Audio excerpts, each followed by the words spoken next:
सरकारी तनख्वाह मिलती है या सरकारी सुविधाओं का लाभ मिलता है, जो सरकार का नुमाइंदा है, सरकार के कहीं ना कहीं जुड़ा हुआ है, उस हर व्यक्ति के बच्चे को हम लोग सरकारी स्कूल में क्या करेंगे? कैसे? जैसे डीएम साहब का बच्चा कहाँ पढ़ेगा? प्राइमरी में। कहाँ पढ़ेगा? कमिश्नर साहब का बच्चा कहाँ पढ़ेगा? विधायक जी का बेटा कहाँ पढ़ेगा? सांसद जी का बेटा कहाँ पढ़ेगा? मंत्री जी का बेटा कहाँ पढ़ेगा? यूनिवर्सिटी के चांसलर साहब का बेटा कहाँ पढ़ेगा? प्रधान जी का बेटा कहाँ पढ़ेगा? और राज्यपाल जी का बेटा कहाँ पढ़ेगा? प्रमुख सचिव साहब का बेटा कहाँ पढ़ेगा? अनुसचिव साहब का बेटा कहाँ पढ़ेगा? जब सारे अधिकारी और सारे नेताओं के बच्चे सरकारी स्कूल में पढ़ेंगे, जहां एक कुर्सी पे तो किसान का बेटा बैठा होगा, दूसरी कुर्सी पे एक मजदूर का बेटा बैठा होगा पढ़ने के लिए, और उसी कुर्सी पे बराबर वाली पे मंत्री जी का बेटा बैठा होगा, डीएम साहब का बेटा बैठा होगा, थाना अध्यक्ष का बेटा बैठा होगा। उसी कुर्सी पे वरिष्ठ पुलिस अधीक्षक का बेटा, एडिशनल एसपी का बेटा, सीओ का बेटा होगा, और जो मास्टर स्कूल में पढ़ा रहा है उसका बेटा भी जो स्कूल में बैठा होगा उसी कक्षा में।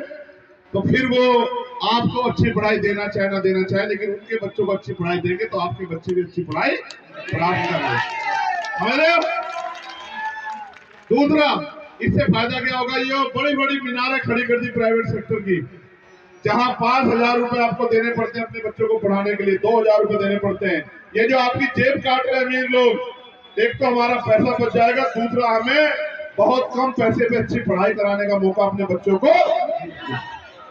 चाहे डॉक्टर बनना हो, इंजीनियर बनना हो, आईपीएस बनना हो, आईएएस बनना हो, वकील बनना हो, सारी पढ़ाई हम लोग इतनी सस्ती करेंगे कि गरीब का बेटा भी अपने सपनों को पूरा होना चाहिए, नहीं होना चाहिए। दूसरी बात, मेरे पिताजी को मैं इसलिए नहीं बचा पाया क्योंकि प्राइवेट स्कूल, प्राइवेट हॉस्पिटल में इलाज कराने के मेरी जेब में पैसे। आपने भी देखा होगा कभी कभी कि आपके घर में कोई बीमार हुआ लेकिन जेब में इतने पैसे नहीं कि बड़े से प्राइवेट हॉस्पिटल में ले जाए। देखा है नहीं देखा? कैसा महसूस होता है उस समय? अच्छा लगता है, बुरा लगता है? तो हम ये करेंगे सुनिश्चित कि चाहे मुख्यमंत्री का बेटा हो या बेटी हो, या खुद मुख्यमंत्री हो, पत्नी हो, दादी हो, अम्मा कोई हो, और चाहे अधिकारी कोई हो, जिनकी बात हमने बताई थी, सबका इलाज सरकारी हॉस्पिटल में हो। अब ये महसूस करो, उसी बेड पे मुख्यमंत्री जी लेटे हो और उसी बेड पे एक किसान मजदूर लेटा हो, तो अच्छा इलाज मिलेगा नहीं मिलेगा? दवाइयां टाइम पे मिलेगी नहीं मिलेगी? सुविधाएं आएंगी नहीं आएंगी? और पैसा कितना खर्च होगा? ना के बराबर। समझ रहे हो? देखो, सारा सरकारी सिस्टम नेताओं के हाथ में, अधिकारियों के हाथ में, और वो यूज करेंगे प्राइवेट सेक्टर, और वो कहते हैं हमने जनता के लिए बहुत अच्छा कर दिया। अगर आपने जनता के लिए बहुत अच्छा कर दिया तो आप भी उसका लाभ ले लो ना, कि भाई जो भोजन आप जनता को खिला रहे हो उस भोजन को आप भी तो खाओ, तभी तो बात बनेगी, नहीं बनेगी? तभी पता लगेगा भोजन अच्छा है बुरा है। तो हमने तय किया है कि चाहे कोई कितना बड़ा अधिकारी हो, कोई कितना बड़ा नेता हो, सत्ता का हो या विपक्ष का, सबको अगर इलाज कराना है, बेहतर इलाज चाहिए, तो सरकारी अस्पताल में बेहतर इलाज मिलेगा।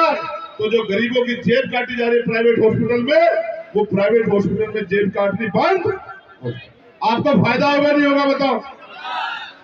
आपकी भी जीवन रक्षा हो जाएगी। मैंने महसूस किया, हमारे एक नेता है महर सिंह जी, उत्तराखंड वाले, उनकी माता जी का एक्सीडेंट हुआ, हम हॉस्पिटल लेके गए, प्राइवेट हॉस्पिटल में ले जा सकते थे, ऑक्सीजन की, वो वेंटिलेटर की व्यवस्था नहीं हुई, उनकी माता जी की डेथ हो गई।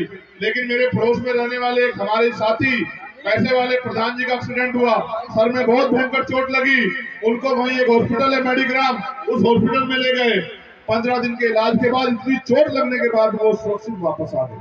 मैं उनके लिए भी मंगल कामनाएं करता हूं, उनसे मेरा कोई विरोध नहीं, लेकिन महर सिंह जी की मां को भी जीने का अधिकार इस प्रदेश में, इस देश में होना चाहिए था। महर सिंह की मां को भी वही इलाज और वही दवाइयां मिलनी चाहिए थी, वही सुविधाएं मिलनी चाहिए थी जो प्रधान जी को मिली। समझ रहे हो? तो ये हम करने जा रहे हैं जब हमें ताकत मिलेगी। ठीक है।